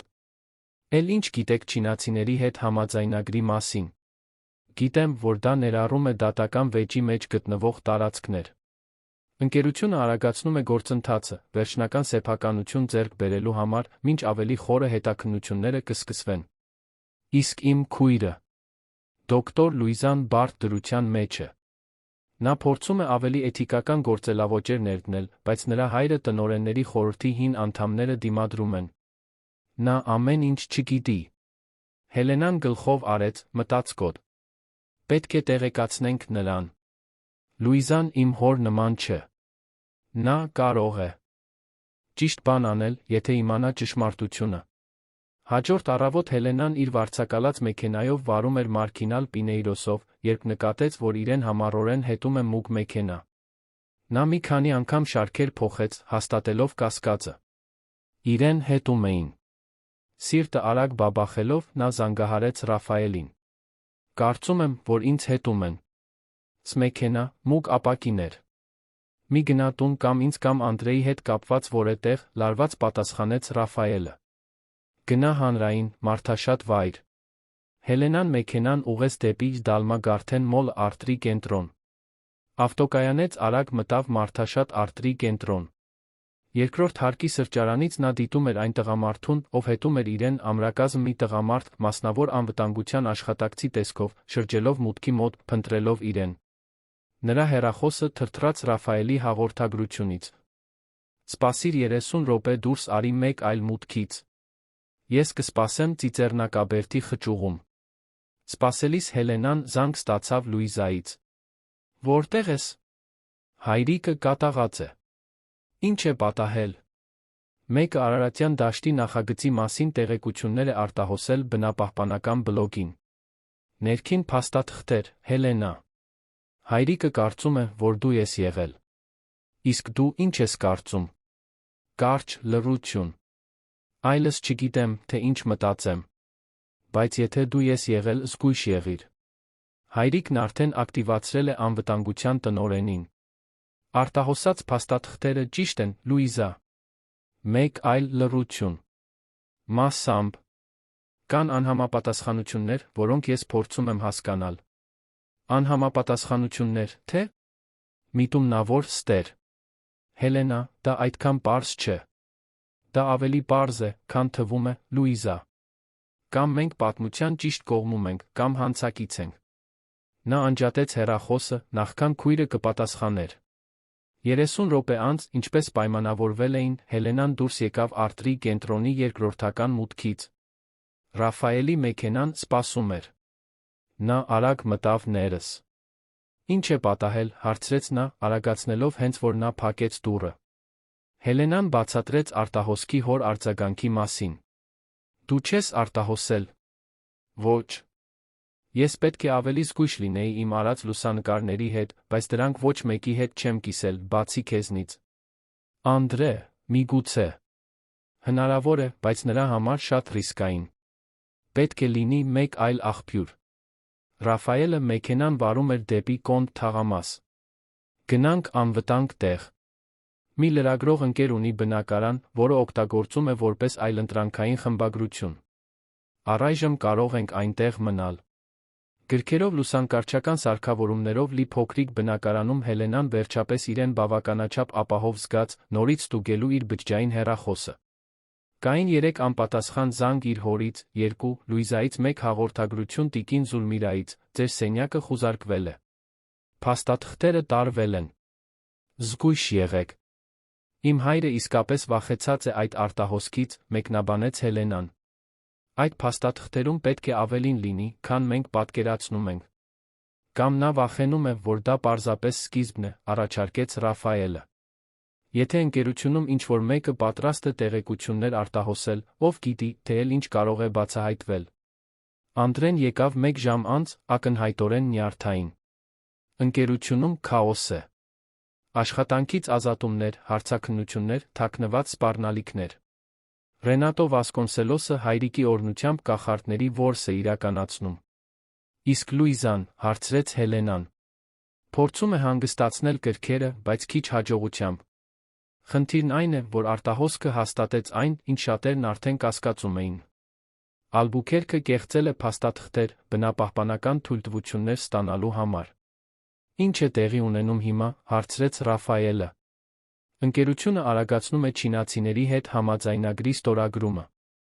Այն հետաձգվել է վաղվան, մասնավոր արարողությամբ, այլ ոչ թե նախատեսված հանրային միջոցառման ժամանակ։ Հելենան աճող շտապողականություն զգաց։ Եթե այդ համաձայնագիրը ստորագրվի, շատ ավելի դժվար կլինի վերականգնել վնասները։ Մենք պետք է կանխենք դա։ Ինչպես, հարցրեց Անդրեն։ Կարլոս Ալբուքերքը քաղաքական, դատական, տնտեսական պաշտպանություն ունի։ Նա գործնականում անձեռնմխելի է։ Ոչ ոք անձեռնմխելի չէ, պատասխանեց Հելենան։ Բոլորն ունեն թույլ կողմ։ Եվ իմ հոր թույլ կողմը միշտ եղել է նրա հանրային կերպարը։ Նա կարող է գործել կուլիսներից, բայց նրա հեղինակությունը սուրբ է։ Ես ինչ-որ բան եմ մտածում, ասաց Ռաֆայելը, քայլելով բնակարանում։ Ընկերության 40-ամյակի տոնակատարությունը դեռ նշանակված է վաղը չէ մյուս օրը, չէ՞։ Դա մեծ միջոցառում կլինի մամուլով, քաղաքական գործիչներով, գործարարներով։ Այո։ Ալբուքերկներին բնորոշ իշխանության ցուցադրում, հաստատեց Հելենան։ Իսկ եթե մենք օգտագործենք այդ բեմը ճշմարտությունը բացահայտելու համար։ Հանրային արտահոսք, ուղիղ եթերում, անհնար է վերահսկել կամ ժխտել։ Գաղափարը համարձակ էր, գրեթե անխոհեմ։ Բայց այն իմաստ ուներ։ Մեզ անհերքելի ապացույցներ կպահանջվեն, մտածեց Անդրեն։ Փաստաթղթեր, ձայնագրություններ, վկաներ։ Եվ մենք պետք է ապահովենք, որ Լուիզան նախապես իմանա, ավելացրեց Հելենան։ Նա պետք է պատրաստ լինի իրավիճակը վերահսկելու, երբ ամեն ինչ բացահայտվի։ Երեքը հաջորդ ժամերը անցկացրեցին պլան մշակելով։ Անդրեն կհավաքեր ավելի շատ կոմպրոմատային փաստաթղթեր։ Ռաֆայելը կօգտագործեր իր կապերը դատախազությունում անկանոնությունների պաշտոնական հաստատումներ ստանալու համար։ Հելենան կփորձեր համոզել Լուիզային կանգնել պատմության ճիշտ կողմում։ Արդեն կեսգիշեր էր անցել, երբ Հելենան զանգ ստացավ անհայտ համարից։ Ալո։ Հելենա, Ժուրեման է, Պրադոների սպասուհին։ Կնոջ ձայնը լարված էր, գրեթե շշնջացող։ Ինչ-որ բան է պատահել։ Վանեսան հայտնաբերել է, որ Ռաֆայելը ձեզ հետ է եղել։ Նա կատաղած է։ Ես խոսակցություն լսեցի, նա զանգեց ձեր հորը։ Նա հիշատակեց ձեր բնակարանը, ասաց, որ ինչ-որ մեկին կուղարկի, վախեցնելու փաստաթղթերը վերականգնելու համար։ Հելենայի ստամոքսը խորտակվեց։ Երբ։ Հիմա։ Նրանք արդեն գնացել են։ Հելենան շնորհակալություն հայտնեց, անջատեց հեռախոսը, անմիջապես զեկուցելով մյուսներին։ Իմ բնակարանը դատարկ է, բայց ես այնտեղ փաստաթղթեր ունեմ պահված, ասաց նա, անհանգստացած։ Ներառյալ Արարատյան դաշտի գործի մասին գրառումներ։ Պետք է գնանք այնտեղ, որոշեց Ռաֆայելը։ Եթե նրանք գտնեն այդ գրառումները, կիմանան, թե ինչ գիտենք ով է ներգրավված։ Ճանապարհը դեպի Հելենայի բնակարան, Արաբկիր թաղամասում, լարված էր լուռ։ Երբ նրանք հասան, տեսան լապտերների լույսեր, որոնք շարժվում էին շենքի ներսում։ Ուշացանք, շշնջաց Ռաֆայելը։ Նրանք արդեն այնտեղ են։ Հելենան անմիջապես զանգահարեց ոստիկանություն, հաղորդելով ներխուժման մասին։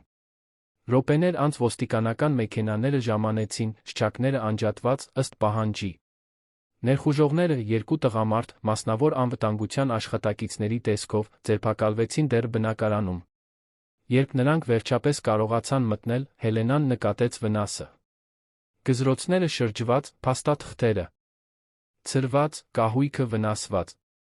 Ճաշասեղանի կենտրոնում ձեռագիր գրություն, վերջին հնարավորություն։ Հեռու մնա։ Հաղորդագրությունը հստակ է, մեկնաբանեց Ռաֆայելը, ուսումնասիրելով գրությունը։ Նրանք վախեցած են։ Հելենան դիտում էր իր շուրջ բոլորի քաոսը, զգալով աճող վճռականություն։ Լավ։ Վախեցած մարդիկ սխալներ են անում։ Մինչ ոստիկանությունը իրականացնում էր ստանդարտ ընթացակարգը, Հելենան հաղորդագրություն ստացավ Լուիզայից, պետք է խոսենք։ Միայն մենք երկուսս։ Վաղը, ժամը 10:09, հաղթանակ զբոսայգում։ Եկ մենակ։ Իմ քույրը ուզում է վաղը հանդիպել ինձ հետ, ասաց Հելենան մյուսներին, երբ ոստիկանությունը վերջապես հեռացավ։ Կարծում եմ, որ նա սկսում է կասկածել, թե որ կողմում է։ Կարող է թակարդ լինել, զգուշացրեց Անդրեն։ Ոչ Լուիզայի կողմից, համոզված պատասխանեց Հելենան։ Ես ճանաչում եմ իմ քրոջը։ Կորպորատիվ նախագահի հետում դեռ գոյություն ունի այն աղջիկը, ով լացում էր, երբ հայտնաբերեց, որ մեր հայրը անտառահատում է իր ամառանոցը կառուցելու համար։ Իսկ եթե նրան հետում են, հարցրեց Ռաֆայելը։ Դա ռիսկ է, որը ես պետք է ստանձնեմ։ Լուիզան ամեն ինչի բանալին է։ Եթե նա մեր կողմում կանգնի, մենք հնարավորություն կունենանք փոխելու իրերը ներսից։ Հաղթանակ զբոսայգին առավոտյան արի տակ ցուցադրում էր իր վառ կանաչը։ Հելենան ժամանեց նախապես ընտրելով մի նստարան լճի մոտ, մի վայր, որտեղ նա Լուիզան հաճախ էին լինում, երբ դեռահաս էին։ Նա դիտում էր վազորդներին, երեխաներով ընտանիքներին, կյանքի բնականոն ընթացքը, որը թվում էր այնքան հեռու վերջին օրերի լարվածությունից։ Լուիզան ժամանեց ուղիղ ժամը 10:09։ Նա հագած էր զուսպ կոստյում, մազերը խիստ հավաքված, հաջողակ գործադիրի կատարյալ պատկերը։ Բայց նրա աչքերը բացահայտում էին անքուն գիշերներ ներքին կոնֆլիկտ, որը Հելենան լավ գիտեր։ Դու լավ ես, հարցրեց Հելենան, երբ քույրը նստեց նրա կողքին։ Սահմանիր լավ, պատասխանեց Լուիզան դառը ժպիտով։ Իմ ընկերությունը հետաքննվում է, իմ հայրը անհասանելի է, իմ քույրը կասկածվում է գաղտնի փաստաթղթեր արտահոսելու մեջ։ Ամեն ինչ հիանալի է։ Ես չեմ արտահոսել փաստաթղթերը, Լուիզա։ Ես գիտեմ։ Լուիզան խորը հոգոց հանեց։ Իրականում, ես մի տեսություն ունեմ, թե ով կարող էր լինել։ Օ, Ռենատո Վասկոնսելոս։ Հելենան շփոթված կնճռեց հոնքերը։ Իրավաբանական տնօրենը։ Բայց նա հայրիկի աջ ձեռքն է։ Հենց այդպես։ Եվ վերջերս ես հայտնաբերեցի, որ նա զուգահեռ բանակցություններ է վարում չինացիների հետ։ Կարծում եմ, որ նա նախատեսում է հեռանալ ընկերությունից, հենց որ համաձայնագիրը կնքվի, իր հետ տանելով զգալի հանձնաժողով, որը պետք է գնար Ալբուքերքի դրամարկղ։ Եվ արտահոսքը կլիներ ինչ։ Շեղոմ։ Կամ ճնշում համաձայնագիրն արագացնելու համար։ Որքան շատ սկանդալներ, այնքան հայրիկը հուսահատվում է արագ կնքել գործարքը։ Հելենան կլանեց տեղեկությունը, կապելով կետերը։ Դուք դիմակայել եք հայրիկին դրա մասին։ Փորձեցի։ Նա ասաց, որ ես չափազանցնում եմ, որ Ռենատոն հավատարիմ է։ Լուիզան դադար տվեց, ուղիղ նայելով քրոջը։ Բայց հետո սկսեցի կասկածել այլ բաներ։ Անձամբ վերանայեցի Արարատյան դաշտի փաստաթղթերը։ Գտա անհամապատասխանությունները։ Եվ հասկացա, որ իմ անունը կա փաստաթղթերում, որոնք ես երբեք ամբողջությամբ չեմ կարդացել։ Լուիզայի ձայնը մի փոքր դողաց։ Ես վստահել եմ սխալ մարդկանց, Հելենա։ Ես թույլ տվեցի, որ դա տեղի ունենա։ Հելենան կարեկցանքի ալիք զգաց քրոջ հանդեպ։ Դու մանիպուլյացիայի զոհ ես դարձել։ Ոչ, ես հարմար էի, կոշտ շտկեց Լուիզան։ Ես այնքան զբաղված էի, փորձելով ապացուցել իմ արժեքը որպես նախագահ, որ բավականաչափ չէի կասկածում։ Ես ստորագրեցի այն, ինչ տվեցին ինձ, հավատացի այն, ինչ ասացին ինձ։ Ես հենց այնպիսի ղեկավար էի, ինչպիսին հայրիկն էր ուզում, մեկը, ով պահպանում է արտաքին տեսքը, մինչդեռ նա է քաշում թելերը։ Երբեք ուշ չէ դա փոխելու համար։ Չինացիների հետ համաձայնագիրը կստորագրվի այսօր կեսօրին, մասնավոր արարողությամբ։ Հենց այն կնքվի, Գեղարքունիքի մարզի վիճելի տարածքները անմիջապես կզարգացվեն։ Համայնքները կտեղահանվեն, բնակավայրերը կոչնչացվեն, ամեն ինչ պաշտոնապես օրինական, շնորհիվ այն փաստաթղթերի, որոնք կրում են իմ ստորագրությունը։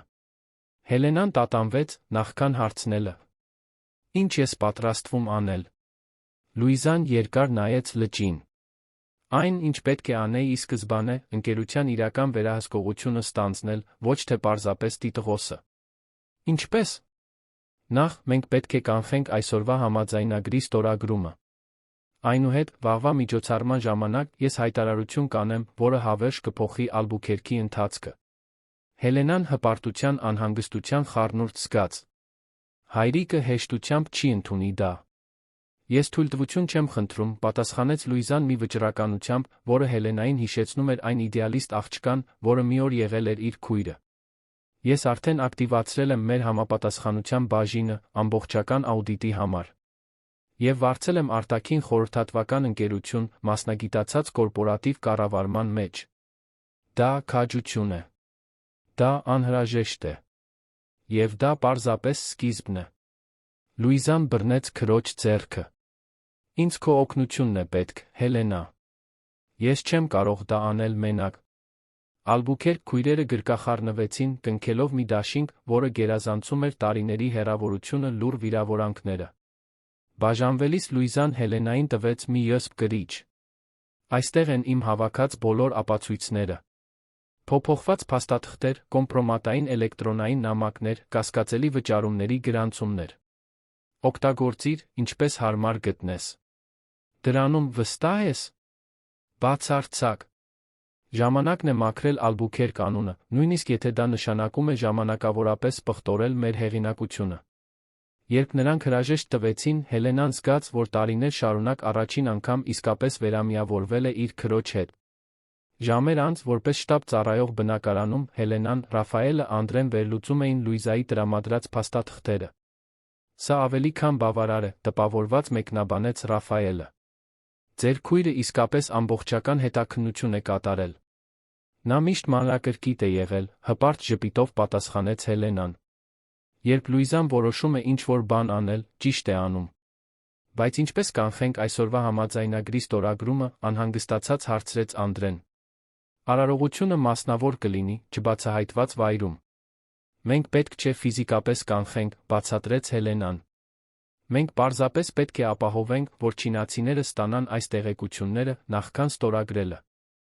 Ոչ մի լուրջ ներդրող չի ռիսկի դիմի, կապվելով մի նախագծի հետ, որն այդքան շատ փաստաթղթավորված անկանոնություններ ունի։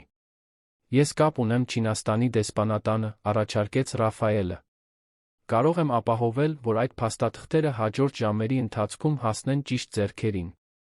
Մինչ Ռաֆայելը կատարում էր անհրաժեշտ զանգերը, Հելենան հաղորդագրություն ստացավ տիկին Զուլմիրայից. «Ձեր հայրը գիտի, որ դուք հանդիպել եք Լուիզայի հետ»։ Կատաղած է։ Զգույշ եղեք։ Զգուշացումը հստակ էր։ Կարլոս։ Ալբուքերկը կորցնում էր իրավիճակի վերահսկողությունը, հետաբար ավելի վտանգավոր էր դառնում։ Երեկոյան նրանք հաստատում ստացան։ Չինական պատվիրակությունը չեղարկել է ստորագրման արարողությունը, պատճառաբանելով նոր տեղեկություններ, որոնք ավելի խորը վերլուծություն են պահանջում։ Առաջին ճակատամարտը հաղթված էր։ Ինչ է տեղի ունենում հիմա, հարցրեց Անդրեն։ Հիմա մենք հող ենք պատրաստում վաղվա համար, պատասխանեց Հելենան։ Ալբուքերկի 40-ամյակի տոնակատարությունը կլինի կատարյալ բեմ Լուիզայի համար, իսկապես ստանձնելու վերահսկողությունը։ Հաջորդ առավոտ Մարիոթ հյուրանոցը զարդարված էր Albuquerque Agronexios-ի գույներով լոգոներով։ Դրոշակները ընդգծում էին 40 տարվա գերազանցություն կայունություն, մինչդեռ մեծ էկրաններին ցուցադրվում էին ընկերության զարգացման պատկերներ տասնամյակների ընթացքում։ Գործարար աշխարհի վերնախավը, ազդեցիկ քաղաքական գործիչները, ազգային ու միջազգային մամուլը շրջում էին գլխավոր սրահում։ Հելենան ամեն ինչ դիտում էր զուսպ անկյունից, փորձելով գտնել իր հորը Լուիզային։ Վերջապես, նա նկատեց Կարլոսին, լարված զրուցելիս Ռենատո Վասկոնսելոսի հետ հեռավոր մի անկյունում։ Պատրիարքի սովորաբար ինքնավստահ արտահայտությունը փոխարինվել էր անհանգստության դիմակով։ Ձեր հայրը ցնցված է թվում, մեկնաբանեց Ռաֆայելը, ով նոր էր միացել Հելենային։ Նա ատում է վերահսկողությունը կորցնելը։ Եվ վերջին 48 ժամվա ընթացքում նա շատ է կորցրել։ Լուիզան պատրաստ է։ Հենց նոր հաղորդագրություն ստացա նրանից։ Նա հարակից սենյակում է, պատրաստվում է ելույթին։ Միջոցառումը շարունակվեց իր ծրագրով։ Ինստիտուցիոնալ տեսանյութեր, գործընկերների ելույթներ, հարգանքի տուրք հին աշխատակիցներին։ Լարվածությունը մեծանում էր, քանի որ մոտենում էր գլխավոր ելույթի պահը, որը ավանդաբար կատարվում էր հիմնադրի Կարլոս Ալբուքերկի կողմից։ Երբ արարողության վարողը հայտարարեց. «Եվ հիմա մեծ պատվով ողջունում ենք Albuquerque Agronexios-ի հիմնադիր խորհրդի նախագահ պարոն Կարլոս Ալբուքերկին», բոլոր հայացքները ուղղվեցին բեմին։ Կարլոսը բարձրացավ իր սովորական հմայքով, թե Հելենան կարող էր նկատել սթրեսի նուրբ նշաններ նրա դեմքին։ Նա սկսեց խոսել ընկերության պատմության, հաղթահարված մարտահրավերների, ապագայի տեսլականի մասին։ Բայց նախքան նա կկարողանար անցնել միջազգային ներդրողների հետ խոստումնալից համաձայնագրի մանրամասներին, ընդհատվեց։ Լուիզան բարձրացավ բեմ, էլեգանտ վճռական։ Առանց թույլտվություն խնդրելու, նա մոտեցավ խոսափողին։ Շնորհակալություն, հայրիկ, այս ներածության համար։ Որպես Albuquerque Agronexios-ի գործադիր նախագահ, ես կարևոր հայտարարություն ունեմ անելու։ Հոր դստեր միջ փոխանակված հայացքը պարունակում էր տարիների չպատմված պատմություններ, լուռ մարտեր, վիճելի իշխանություններ։ Կարլոսը փորձեց վերականգնել վերահսկողությունը, բայց Լուիզան բարձրացրեց ձեռքը, կանգնեցնելով նրան ամուր ժեստով։ Վերջին օրերին մենք անկանոնություններ ենք հայտնաբերել մեր որոշ գործընթացներում, մասնավորապես կապված Արարատյան դաշտում ընդլայնման նախագծի հետ։ Շշուկներ անցան սրահով։ Լրագրողներն անմիջապես սկսեցին գրառումներ անել։ Որպես այս ընկերության ղեկավար, ես ամբողջ պատասխանատվությունը ստանձնում եմ այդ թերությունների համար։ Այսօրվանից մենք չեղարկում ենք մեր չինացի գործընկերների հետ համաձայնագիրը, մինչ ամբողջական աուդիտ իրականացվի։ Կարլոսը փորձեց միջամտել, բայց Լուիզան բարձրացրեց ձեռքը, ամուր ժեստով լռեցնելով նրան։ Բացի այդ, ես հայտարարում եմ մեր իրավաբանական տնօրեն Ռենատո Վասկոնսելոսի անմիջական հրաժարականը, մեր պաշտպանած արժեքներին անհամատեղելի վարքի պատճառով։ Սրահի հետնամասում Հելենան տեսավ, թե ինչպես է Ռենատոն կտրուկ վեր կենում դուրս գալիս իրեն հետող միջոցառման անվտանգության աշխատակիցներով։ Ալբուքերքը հավատարիմ է թափանցիկությանը էթիկային։ Դրա համար մենք վարձել ենք արտաքին խորհրդատվական ընկերություն, վերանայելու մեր բոլոր լիցենզավորման գործընթացները ներդնելու նոր կառավարման քաղաքականություն։ Լուիզան այնուհետ ուղիղ նայեց իր հորը։ Ես նա հայտարարում եմ մեր կառավարման խորհրդի վերակազմավորման մասին։ Իմ հայրը Կարլոս Ալբուքերքը տասնամյակների նվիրումից հետո կստանձնի պատվավոր պաշտոն, հեռանալով ամենօրյա գործունեությունից։ Կարլոսի դեմքը կոշտացավ, բայց, զարմանալիորեն, նա պահպանեց հանգստությունը։ Տեսախցիկների երկրի գործարար էլիտայի առջ նա չէր կարող ցույց տալ այն հարվածը, որը նոր էր ստացել։ Վերջապես, շարունակեց Լուիզան, ես հաճույքով հայտարարում եմ, որ իմ քույրը, Հելենա Ալբուքերքը, կվերադառնա ընկերություն որպես սոցիալ-բնապահպանական պատասխանատվության տնօրեն, ղեկավարելով մեր ջանքերը, վերականգնելու պատճառված վնասները սահմանելու նոր էթիկական չափանիշներ ոլորտի համար։ Հելենան, ով տեղեկացված չէր պլանի այս մասին, պահերով անշարժացավ։ Ռաֆայելը սեղմեց նրա ձեռքը, ի աջակցություն, նա պատասխանեց ժեստին, երախտապարտ լինելով նրա ներկայության համար։ Լուիզայի ելույթը ավարտվեց տատանվող ծափահարություններով, որին հաջորդեց լրագրողների խելահեղություն, ավելի շատ տեղեկություններ փնտրելու համար։ Միջոցառումը, որը պլանավորված էր որպես հաղթական տոնակատարություն, վերածվեց այլ տեսակի պատմական իրադարձության։ Այն օրվա, երբ Ալբուքերքի իրական դեմքը սկսեց փոխվել։ Հաջորդ օրերին լրատվամիջոցները ինտենսիվորեն լուսաբանեցին գործը։ Ալբուքերքը ժամանակավորապես կորցրեց շուկայական արժեքը, սակայն նոր ղեկավարության թափանցիկությունը աստիճանաբար վերականգնեց ներդրողների վստահությունը։ Լուիզան հանդես եկավ որպես էթիկական ղեկավարության օրինակ կորպորատիվ աշխարհում, մինչդեռ Կարլոս Ալբուքերքը հեռացավ իր ֆերմա, հեռու ուշադրության կենտրոնից։ Հելենան, նախնական տատանումներից հետո, ընդունեց քրոջ առաջարկած մարտահրավերը։ Որպես սոցիալ-բնապահպանական տնօրեն, նա ղեկավարեց փոխհատուցման ծրագրեր ընկերության գործունեությունից տուժած համայնքների համար տարիների ընթացքում ներդրեց իսկապես կայուն քաղաքականություն։ Անդրե Ֆոնտեսը նշանակվեց իրավաբանական տնօրենի տեղակալ, բաժինը ամուր էթիկական սկզբունքների հիման վրա վերակառուցելու առաքելությամբ։ Ինչ վերաբերում է Ռաֆայելին, նա խզեց իր նշանադրությունը Վանեսա Պրադոյի հետ, ով արձագանքեց հանրային սկանդալով, որը միայն հաստատեց նրա իրական բնավորությունը։ Նա շարունակեց իր աշխատանքը դատախազությունում, հիմա կենտրոնանալով խոշոր կորպորացիաների վերահսկման ավելի արդյունավետ մեխանիզմների ստեղծման վրա։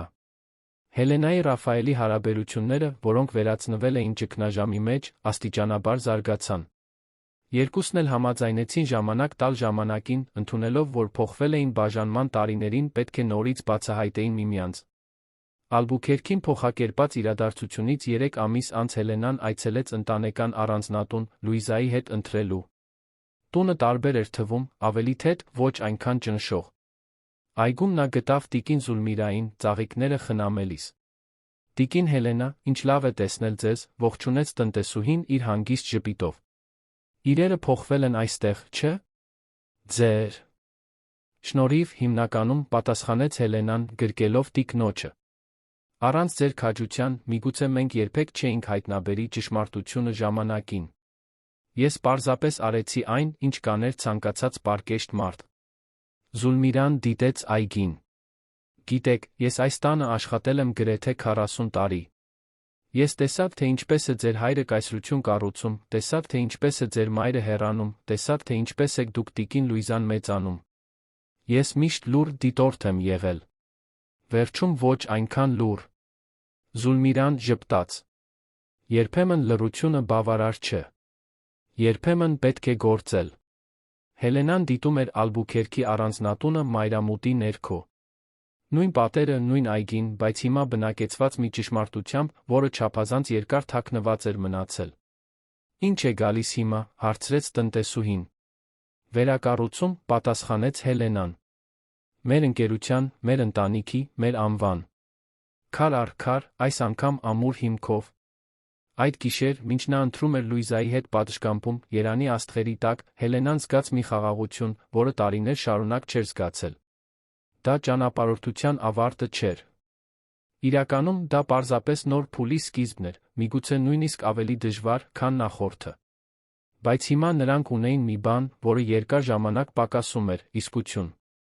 Արտաքին տեսքի կայսրությունը փլուզվել էր, դրա փոխարեն ինչ-որ իսկական բան սկսում էր ծաղկել։ Սիրելի ունկնդիրներ, հուսով ենք, որ Հելենայի Լուիզա Ալբուքերքի պատմությունը հուզել է ձեր սրտերը։ Այս հուզական ճանապարհորդությունը շարունակելու համար մենք պատրաստել ենք հատուկ երգացանք, նույնքան գրավիչ պատմություններով։ Գտեք այն այստեղ, սեղմելով ձախ կողմում։ Եթե ձեզ դուր եկավ փրկության քաջության այս պատմությունը, մի մոռացեք բաժանորդագրվել մեր ալիքին հավանել տեսանյութը։ Ամեն օր մենք ներկայացնում ենք եզակի պատմություններ, որոնք ուսումնասիրում են հայկական բիզնես կյանքի բարդությունը, այն բարոյական երկընտրանքները, որոնց առջ կանգնում ենք։ Մի բաց թողեք մեր հաջորդ բովանդակությունը։ Անհամբեր սպասում ենք ձեր մեկնաբանություններին։